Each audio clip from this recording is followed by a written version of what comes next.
Good morning students, welcome to physics class. यह है video 11th Hindi medium वाले बच्चों के लिए। जैसा कि आपको पता था कि लास्ट लेक्चर पर मैंने आपको सार्थक अंक से संबंधित न्यूमेरिकल और सार्थक अंकों में काम आने वाली संक्रियाओं का अध्ययन करा दिया था। तो आज जो हमारा जो टॉपिक है वो है अंकों को पूर्णांकित करना। हम जानते भी हैं, ऐसी बात नहीं है, अंकों को पूर्णांकित करना। तो आइए स्टडी करते, देखते हैं अंकों को किस तरह से हम लोग पूर्णांकित करते हैं।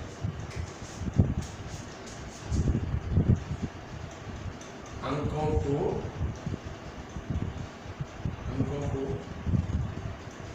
पूर्णांकित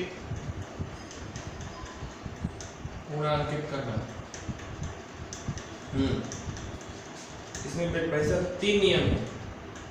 सबसे पहले है प्रथम नियम, फर्स्ट लॉ जो कहता है इसका प्रथम नियम। ये क्या कहता है, देखिए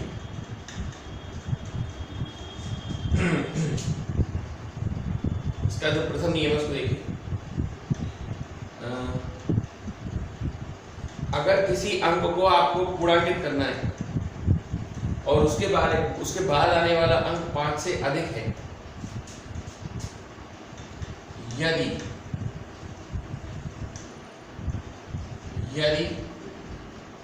किसी अंक को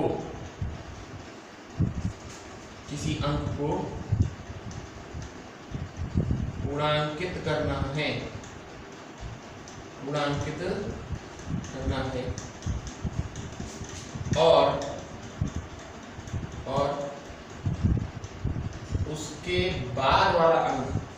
उसके बाद वाला अंक यदि किसी अंक को पूर्णांकित करना है, उसके बाद वाला अंक जो है, उसके बाद वाला अंक 5 से अधिक है, उसके बाद वाला अंक 5 से अधिक है। जिस अंक को आप पूर्णांकित कर रहे हैं उसके बाद जो अंक आ रहा है वो 5 से अधिक है, तो पूर्णांकित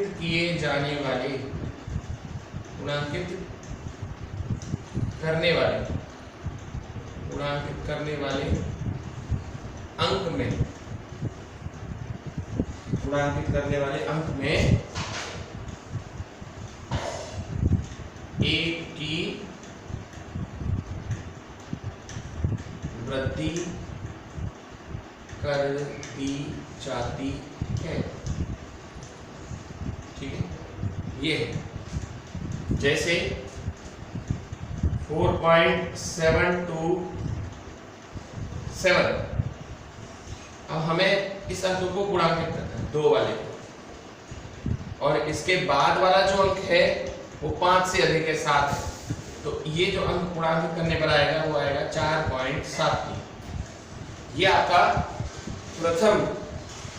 प्रथम नियम है। ठीक है, ये आपका प्रथम नियम है। ये नियम 5 से अधिक के लिए काम करता है। इसके बाद है द्वितीय नियम, सेकंड जो है वो देखिए। एक नियम तो 5 से अधिक हो गया, दूसरा नियम जो है वो 5 से कम है। देखिए, यदि किसी अंक को पूर्णांकित करना है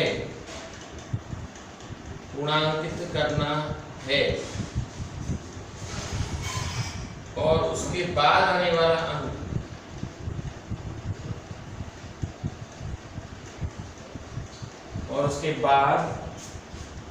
आने वाला अंक बाद आने वाला अंक 5 से कम है, लेस देन 5 है, तो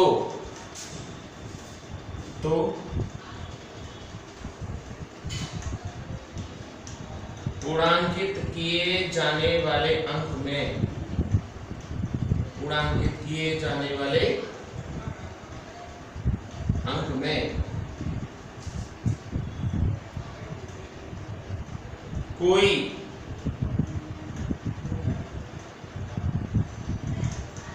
कोई परिवर्तन नहीं होता। जैसे आप किसी अंक को पूर्णांकित कर रहे हैं ना, और उसके बाद जो अंक आ रहा है वो 5 से कम है, उसके बाद आपके लिए जो अंक आ रहा है वो 5 से कम है, तो उस अंक में कोई परिवर्तन नहीं करते। जैसे 4.723 है, अब हम इसको पूर्णांकित जो कर रहे हैं इसके बाद वाला अंक 5 से छोटा है, तो इसका कोई चेंज नहीं होगा, 4.7। इन दोनों नियम से तो वैसे आप लोगों का परिचय भी था, यानी कि छोटी क्लासेस में आपने इन दोनों नियमों को पढ़ा है, इसमें कोई नई चीज तो हमने आप लोगों को नहीं सिखाई। लेकिन देखिए, पहला नियम 5 से ज्यादा के लिए था, और जो दूसरा नियम है वो 5 से कम के लिए। अब हम जो आपको नियम कराने वाले हैं वो सिर्फ 5 के लिए है, ठीक है। मतलब देखिए, पहला नियम 5 से ज्यादा के लिए है, दूसरा नियम 5 से कम के लिए है, लेकिन अब जो हम आपको करा रहे हैं तीसरा नियम जो है वो 5 के लिए। इसमें ग्रेटर देन 5 था, इसमें लेस देन 5 था, 5 की तो बात दोनों में से किसी में नहीं हुई थी ना, तो तीसरा नियम यही है। तृतीय नियम देखिए,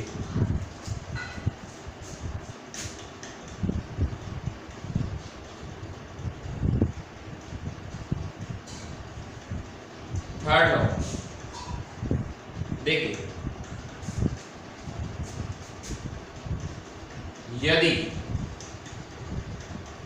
यदि किसी अंक को पूर्णांकित करना है, यदि किसी अंक को क्या करना है, पूर्णांकित करना है, और उसके बाद आने वाला अंक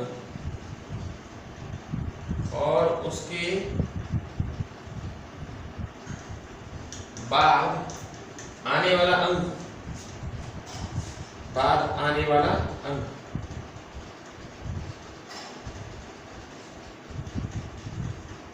5 है, उसके बाद जो अंक आ रहा है वो 5 है, ठीक है। यदि किसी अंक को पूर्णांकित करना है और उसके बाद आने वाला अंक 5 है, यदि पूर्णांकित अंक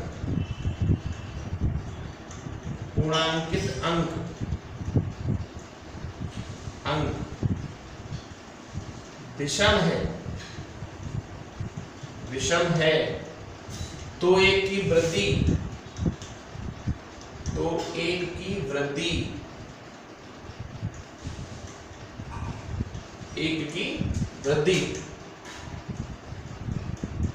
कर दी जाती है, एक की वृद्धि कर दी जाती है। और यदि अंक सम है, तो कोई परिवर्तन नहीं होता।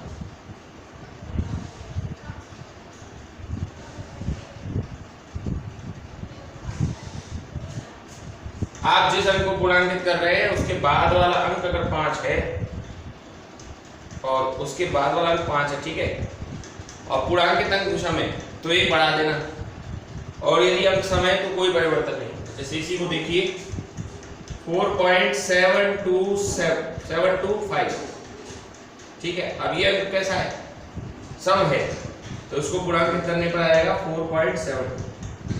ऐसे देखिए 4.715, अब इसको पूर्णांकित करने इसके बाद आने वाला अंक 5 है, लेकिन ये अंक विषम है, तो पूर्णांकित करने पर ये 4.72।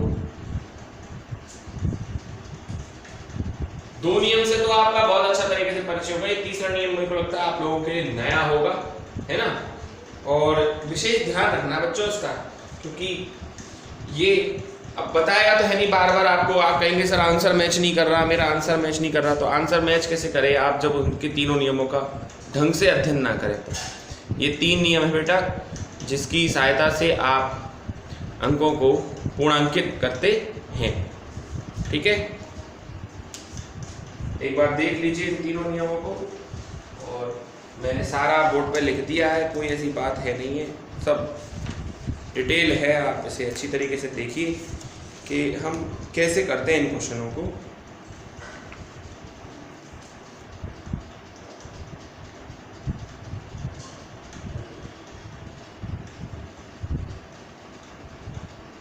चलिए आगे चले, चलो।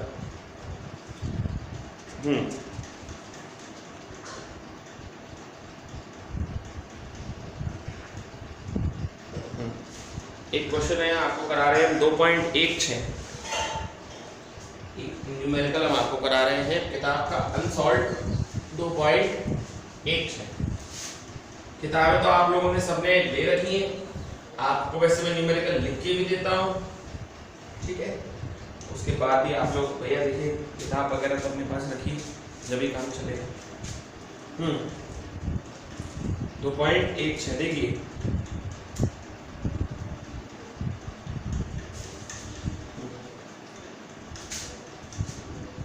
क्वेश्चन लिख रहा हूं मैं आपके लिए।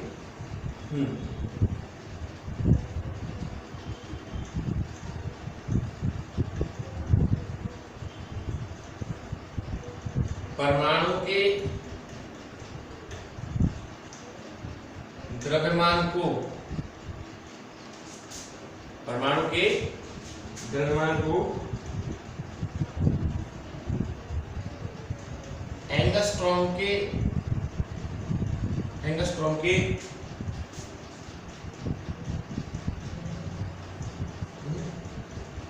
परमाणु की त्रिज्या है, परमाणु की त्रिज्या को एंगस्ट्रॉम के पैमाने तक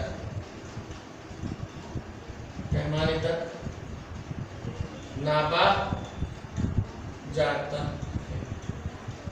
अगर आपको याद हो तो जब मैंने एक एंगस्ट्रॉम आपको पढ़ाया था तो मैंने कहा था ये त्रिज्या होती है किसकी,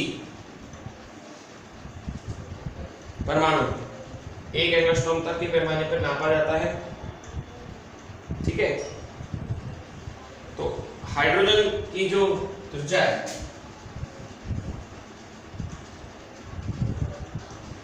हाइड्रोजन परमाणु की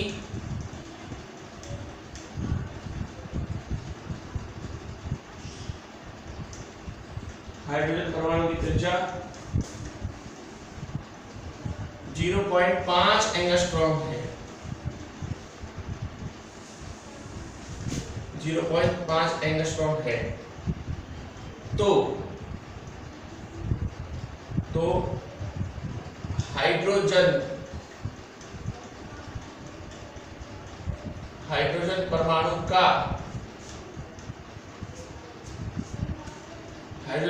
का आयतन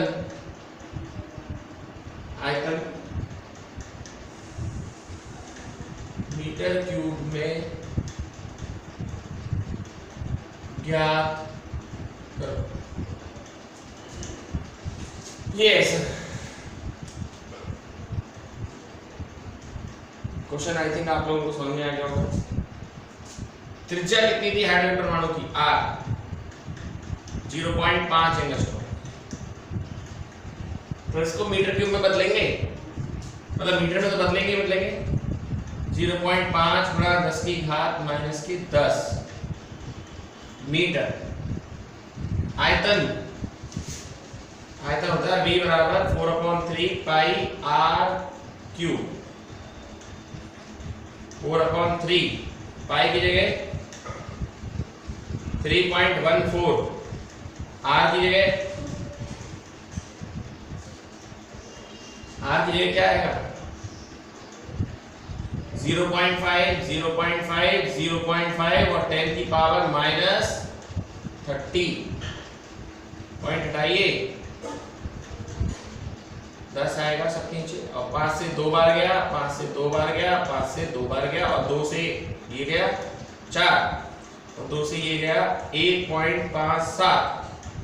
कैलकुलेशन आसान हो गई, 3 से भाग लगा दीजिए, 1.57 में 3 से भाग लगाइए, ऊपर आंसर आएगा 10 की घात माइनस के 30। तो 3 पंजे 15, 3 दूनी 6, फिर 3 तिया 9, 10 की घात माइनस की 30 मीटर क्यूब।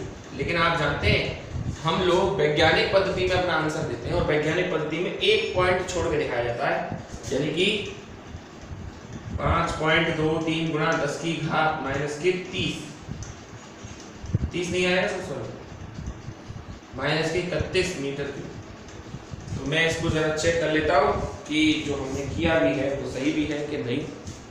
ये आपका क्वेश्चन नंबर मैंने आपको 2.616 बताया। बच्चों इस तरह के क्वेश्चन में आपको बता दूं, मैंने आयतन लिया है, गोले का आयतन लिया है। परमाणु को गोलाकार माना जाता है। कैसा माना जाता है परमाणु को? अरे इसके तो आंसर ही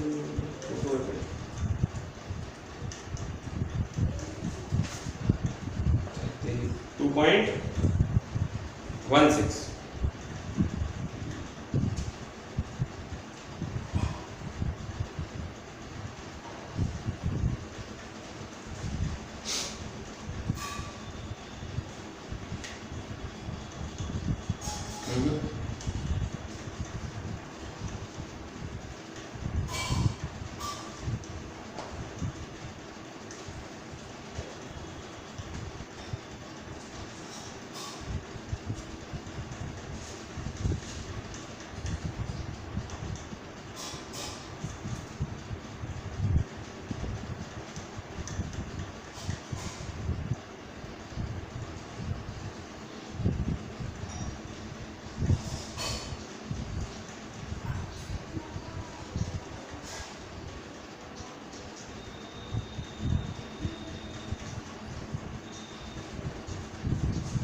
अच्छा, इस क्वेश्चन में ना मैंने थोड़ा सा हाइड्रोजन परमाणु का आयतन मीटर में चेक किया, लेकिन हाइड्रोजन परमाणु का 1 मोल में आयतन,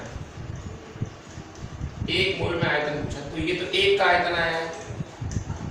1 मोल में अणुओं की संख्या जो होती है पूरा निकालना है बेटा इस क्वेश्चन में ना, मैं क्वेश्चन से लिखा नहीं है। 1 मोल में अणुओं की संख्या,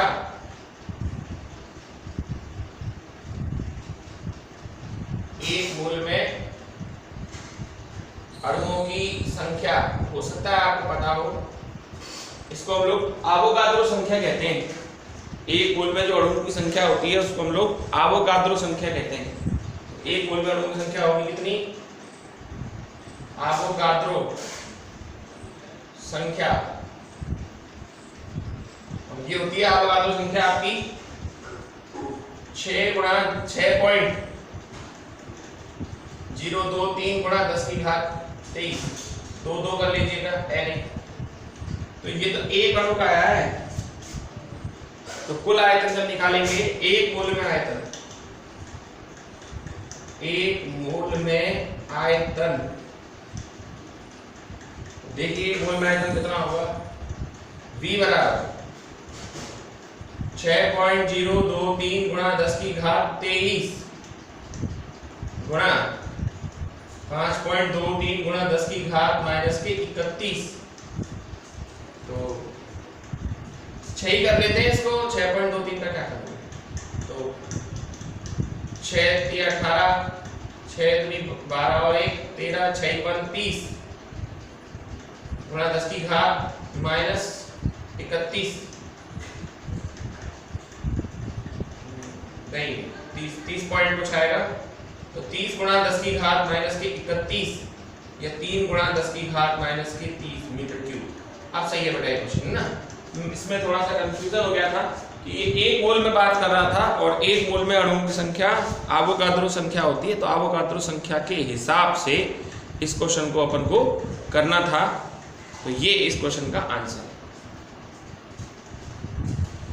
देखिए इस चैप्टर में अपन लोग बहुत कुछ पढ़ चुके हैं, बहुत कुछ मतलब सार्थक अंक पढ़ चुके हैं, सिग्निफिकेंट फिगर पढ़ चुके हैं। अभी इस चैप्टर में थोड़ा सा ही बाकी रह गया है, मात्रक और विमाएं। अब आपको जैसे इस चीज़ को बताया जाता है, लिखाया जाता है, सारा कुछ तो मैं बोर्ड पर लिख देता हूँ, तो आप इन्हें नोट्स किताब अपनी किताब में से लिख के इन्हें खुद लिखने की कोशिश कीजिए। ज़्यादा से ज़्यादा अगर आप जिन्हें अपने शब्दों में लिखें, किताब तो आप लोगों के पास है ही है, और लगभग हर एक परिभाषा हर एक चीज़ में बोर्ड पर अच्छी तरीके से एक्सप्लेन करता हूँ, ठीक है। तो वो आपको खुद लिखनी चाहिए, ठीक है। और किताब आप लोगों ने सबने परचेज करी रखी है, तो ऐसी कोई बात नहीं है। अब बहुत सारे न्यूमेरिकल है, न्यूमेरिकल आप खुद नहीं कर पाएंगे, वो मुझे कराने पड़ेंगे आपको। हर एक न्यूमेरिकल को मैं लिखता हूँ और उसे कराता हूँ, ओके। तो आज के लिए बहुत है बच्चों, है ना। समय ज़्यादा हो गया वैसे आज, इस क्वेश्चन में बहुत समय लग गया, बट कोई बात नहीं, आगे से थोड़ा और फास्ट कराने की कोशिश करेंगे, लेकिन आपको समझ में आ जाए ये बहुत अच्छी बात है, okay. That's all for today. आज के लिए बहुत अच्छा।